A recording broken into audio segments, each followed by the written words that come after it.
Hello students of class 9। अब हम लोग आगे आते हैं पार्ट नंबर 14 पे। हमने पढ़ा रेवोल्यूशन हो चुका है रशिया में और बोल्शेविक्स ने यानी कि लेनिन के पार्टी ने पेट्रोग्राद मॉस्को एरिया पे कब्जा कर लिया है, यानी कि पूरे रशिया पे को जीत लिया है उसने। किससे? प्रोविजनल गवर्नमेंट को हटा दिया है।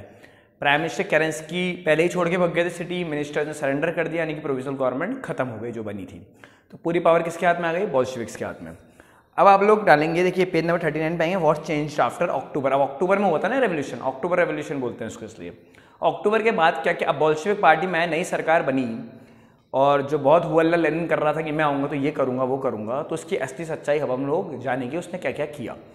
तो आप लोग हेडिंग डालेंगे चेंजेस आफ्टर अक्टूबर। चेंजेस आफ्टर अक्टूबर, अक्टूबर के बाद क्या चेंज आए तो लिखते जाएंगे इसको। पहले लिखेंगे, पॉइंट नहीं लिखना, पैराग्राफ फॉर्म में लिख लीजिए। The Bolsheviks nationalise the banks, the Bolsheviks nationalise the banks, NATIONALISED, then Bolsheviks nationalise the banks and industries in November 1917। Banks and industries in November 1917 आते ही सबसे पहले बैंक्स, जो इसकी अप्रैल थीसिस में मांग थी लेनिन की कि बैंकों को नेशनलाइज किया जाए, बैंकों को सरकारी हाथों में दिया जाए, वो इसने करा। बैंक्स और इंडस्ट्रीज को सरकारी हाथों में दिया, जितनी भी थी सब सरकार चलाएंगी। डेट, फिर अगला पॉइंट लिखेंगे, पॉइंट नहीं मतलब फुल स्टॉप लगा आगे लिखेंगे। They declared land as a social property, they declared land as a social property and allowed peasants to seize land of nobles, the church and the tsar. They declared land as a social property and allowed peasants, ALLOWED, allowed peasants to seize, SEIZE, to seize land of nobles, the church and the Tsar। उसने land को social property बना दिया और क्या बोला इसको, लोगों को क्या बोला, किसानों को क्या बोला कि आप सार के, है ना, सार निकोलस के, ठीक है, नोबल्स के और चर्च के लैंडों को सीज कर सकते हैं, वो सबके हैं, उनके जो ज़मीनें हैं लैंड उनके वो सबके हैं, मैंने सोशल प्रॉपर्टी बना दिया सबको, सब सरकार की है, तो जाके उनके लैंड पे जाके कब्जा कर लो जिनके पास ज़्यादा है, ठीक है। तो ये एक तरह से इसका मेज़र अच्छा नहीं था, इसको बांटनी चाहिए थी, इसने सीजर की वो दे दी। देखिए आप एक तो दूसरे का लैंड ले रहे हैं, दूसरी कमाई का जरिया ले रहे हैं, उसके बाद भी वो भी आप, है ना, लोगों पे हावी होकर ले रहे हैं सिर्फ इसलिए क्योंकि अब आप एक देश को संभाल रहे हैं, वहाँ के राजा हैं या किंग हैं या हेड है, मतलब हम यूँ बोलें। तो अगर आप वहाँ के हेड हैं और आप ऐसा बर्ताव लोगों के साथ कर रहे हो, धीरे धीरे उनका रुख आपकी तरफ कमज़ोर पड़ेगा, वो आपको पसंद नहीं करेंगे। कम से कम वो तो नहीं करेंगे जिनकी ज़मीन आपने सीज करी है ना ज़बरदस्ती से, और ऐसे पीजेंट्स को बोल दिया कि चर्च, सार निकोलस और जितने भी नोबल्स हैं, बड़े लोग हैं, राजा महाराजाओं की फैमिली के हैं, उनकी जाके ज़मीनें जब्त कर लो, ये कोई तरीका नहीं हुआ। उनको राइट दे दिया गया, मतलब वो कमज़ोर पड़ गए, ये लोग सार, चर्च और नोबल्स ये कमज़ोर पड़ गए पीजेंट्स के सामने, है ना, ऐसी हाल इसने कर दिया। फिर आप लोग लिखेंगे, they banned old titles and aristocracy, they banned BANNED banned old titles of aristocracy and big houses were partitioned according to the family needs. They banned old titles of aristocracy and big houses were partitioned according to the family needs. जो aristocracy के पुराने title चले आ रहे थे, nobles अपना जो उपाधि लेते थे उसको बैन कर दिया गया, और जो हाउसेस बड़े बड़े थे उनको पार्टीशन कर देगा फैमिली नीड्स के हिसाब से, यानी कि हर चीज़ को ये क्या करना चाहते हैं कि सब में बढ़ जाए बराबर बराबर, है ना, ऐसी सोच थी इनकी, लेनिन की। बुरी नहीं थी, मैं मना नहीं कर रहा, लेकिन आप लोग एक चीज़ ढंग से सोचिए, मैं और एक और पर्सन है, 2 पर्सन है हम, वो फॉर एग्जाम्पल लेते हैं, उसके पास 10 घर हैं, बी के पास 10 घर हैं, ए के पास एक भी घर नहीं है, रहने को छत नहीं है। आप बी से कहोगे कि तुम्हारे ना 10 घर है ना, आधे आधे बांट दो, 5 घर इसको दे दो। क्या बोलेंगे कि आप 5 हाउस इसको ट्रांसफर कर दो। क्या ये करेगा? क्या ये सहमत होएगा? क्या कोई भी होएगा? मैं हूँ, आप हो, कोई भी होगा? देखिए इंसान जब कमाता है तो उसका एक भी रुपया उसके लिए बहुत कीमती होता है। आप उससे कह रहे हो कि आप अपनी प्रॉपर्टी दूसरे के नाम कर दो, यार ये क्या लॉजिक हुआ, है ना।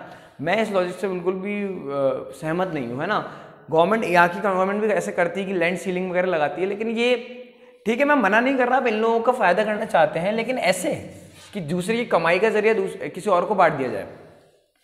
मैं आपको बताऊँ, ऐसा करने वाले 1% लोग भी नहीं होंगे इतने दिलदार, बहुत बड़ा दिल चाहिए करने के लिए। 1% भी कर देना अगर 100 में से, तो मैं मान जाऊँ।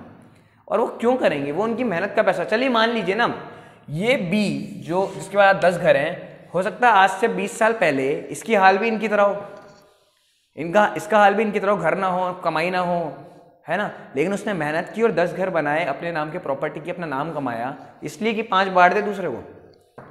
ठीक है, तो ये सोशलिस्ट का जो ये है ना, सोशलिस्ट का आइडिया बहुत अच्छा है, बहुत अच्छा, 101% डेमोक्रेटिक गवर्नमेंट से भी अच्छा है, लेकिन तरीका क्या हम इसको अप्लाई कर सकते हैं रियल लाइफ में, है ना, कोई लॉजिक नहीं है ना, मेरे को नहीं लगता कि सब गवर्नमेंट के हाथ में दे दो, गवर्नमेंट सबको इक्वल कर देगी, और ये कहने की बातें हैं, इंसान को वही मिलता है जो मेहनत करके कमाता है। इसके अच्छा चलो आप इसको 5 घर दे दोगे ना, इसके लिए 5 घर की कोई वैल्यू ही नहीं होगी, क्यों, क्योंकि इसको तो मिल गए, और इसके लिए इसने तो खून पसीने की कमाई से कमाए हैं, आपने वो दूसरे को बांट दी, है ना। तो ये चीज़ एक कम्युनिस्ट आइडिया है ना। ऐसे लैंड के साथ होता है, खेती में भी यही कर रहे हैं कि मान लो एक किसान है एक है बी, अब मैं थोड़ा यूनिट का मेरे को पता नहीं लगता, बीघा में मान लेते हैं, मान लीजिए बी के पास 200 बीघा जमीन है, इसके पास एक भी नहीं है, फिर वही बात कि इसको 100 दे दो, अरे क्यों दे दो 100, चलिए 100 नहीं, आप कहेंगे 150 खुद रख लो, 50 दे दो, वो तो कहेगा मैं 1 बीघा भी क्यों दूँ, मेरी कमाई का स्रोत है, मैंने अपनी मेहनत से बनाया है, मैंने अपनी मेहनत करी, जब यहाँ पहुँचाऊँ 200 तक, इसको देने के लिए। ठीक है, ऐसे भारत में भी तो लैंड सीलिंग होती है, लैंड सीलिंग लगा देते हैं कि आपके पास गांव में इससे ऊपर जमीन होगी तो आपको देनी पड़ेगी गवर्नमेंट को, है ना, कौन देना चाहेगा, मतलब कोई लॉजिक नहीं है इस बात में कि है, अगर उसके ऊपर है, वो अमीर है तो अपने कर्मों से है, अपनी मेहनत से है, दूसरों को बांटने के लिए तो नहीं ना है। तो यही बात यहाँ पे भी हो रही है, यही मैं आप लोगों को समझा रहा था कि सबके पार्टीशन करने लग गया ये, है ना, हर चीज का ही बराबर बढ़ती जाए। फिर लिखेंगे new uniforms were designed, new uniforms were designed DESIGNED for the army and officials, new uniforms were designed for the army and the officials, और जो आर्मी ऑफिशियल्स थे उनके लिए नई यूनिफॉर्म सिलवा दी गई, नई यूनिफॉर्म इसने बदल दी।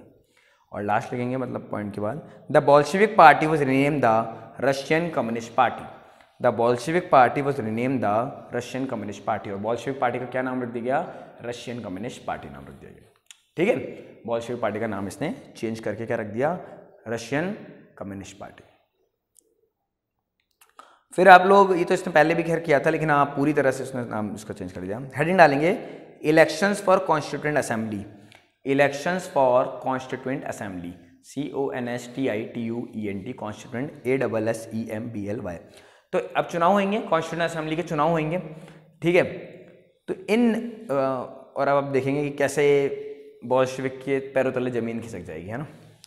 इन नवंबर 1917, इसमें लिखिए फिर समझते हैं, in November 1917 the Bolsheviks conducted the elections to the constituent assembly, in November 1917 the Bolsheviks conducted the elections to the constituent assembly, constituent assembly तक पहुंचने के लिए उन्होंने इलेक्शंस करवाया, but they failed to gain majority support, but they failed to gain majority support, failed FAILED, gain GAIN, majority MAJORITY, support SUPPORT। चुनाव कराया Bolsheviks ने सत्ता में आते ही, लेकिन चुनाव में हार गए, है ना, हार गए या मेजोरिटी नहीं मिली हमें बोल। ठीक है, तो मैं कह रहा था कि जो लेनिन को लग रहा था कि मैं पॉपुलर हो रहा हूँ धीरे धीरे करके, वो उसकी इलेक्शंस में तो वो पॉपुलरिटी नहीं दिखी, है ना, हो रहा होगा, लेकिन मैं तो यहाँ तो हम किताबी बात करें या हमें तो नहीं पता है उस टाइम क्या समय था, कैसा उसकी लहर चल रही थी। आज मोदी जी यहाँ लहर चल रही है तो चल ही रही है, इलेक्शन में भी चल रही है, लोगों के मन में भी चल रही है, लेकिन बट ये है कि लेनिन को लगता था कि मैं बहुत पॉपुलर होता जा रहा हूँ, लेकिन वो चुनाव हार गया। ये तो ये डेमोक्रेसी है ना, इंसान को लगता है अरे मैं तो राजा हूँ, और चुनाव होते हैं तो हार जाता है ना, तो पता लगता है कि लोगों के मन में उसकी कैसी रिस्पेक्ट है, कैसी छवि बनी हुई है। अब यही यहाँ पे हुआ। ठीक है, इसने चुनाव करवाया तो उसको लगा मैं तो जीत ही जाऊँगा, और ये इसको मेजोरिटी नहीं मिली, मेजोरिटी मतलब 50% से एक ज़्यादा सीट नहीं मिली। ठीक है, फिर लिखेंगे इन जनवरी 1918 the assembly rejected Bolshevik measures. अब वो असेंबली थी ना, तो वो भी उसमें आ गई कि यार ये तो कुछ है ही नहीं, इनको तो मेजोरिटी नहीं मिली, तो जो भी मेजर्स, जो भी नई चीज़ें बोल्शेविक्स रखते थे ना असेंबली में, उसको रिजेक्ट कर दिया जाता था। तो इन जनवरी 1918 the assembly rejected Bolshevik measures and Lenin dismiss the assembly. अब लेनिन धीरे धीरे करके क्या हुआ, एक तरह से हथौड़ा चलाने लग जाएगा रशिया के लोगों के ऊपर, एक तरह से डिक्टेटर बनने लग जाएगा। जैसे उसे लगा मैं हार गया, लोग मेरी सुन नहीं रहे, मेरे सपोर्टर्स आ रहे हैं, वो असेंबली को ही डिसमिस कर देगा कि अब रशिया में कोई कॉन्स्टिट्यूएंट असेंबली होगी ही नहीं।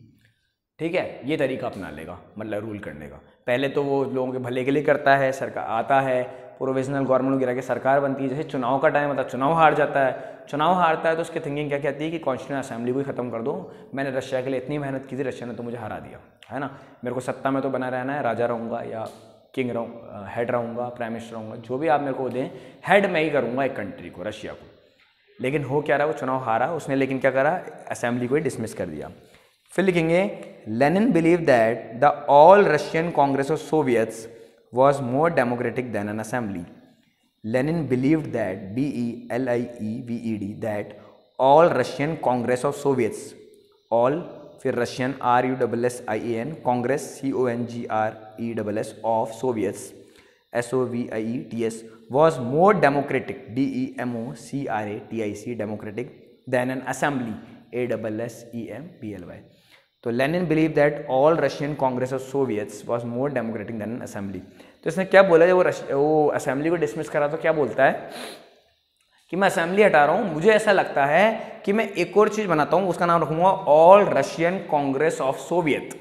हमने पढ़ा भी, हमने लिखा ना, ये all Russian Congress of Soviet बनाता हूँ, ये ना इस कॉन्स्टिट्यूएंट असेंबली से भी ज़्यादा डेमोक्रेटिक निकलेगी। देखो, ये इस कॉन्स्टिट्यूएंट असेंबली से भी ज़्यादा डेमोक्रेटिक निकलेगी, ऐसा इसने लोगों को बोला।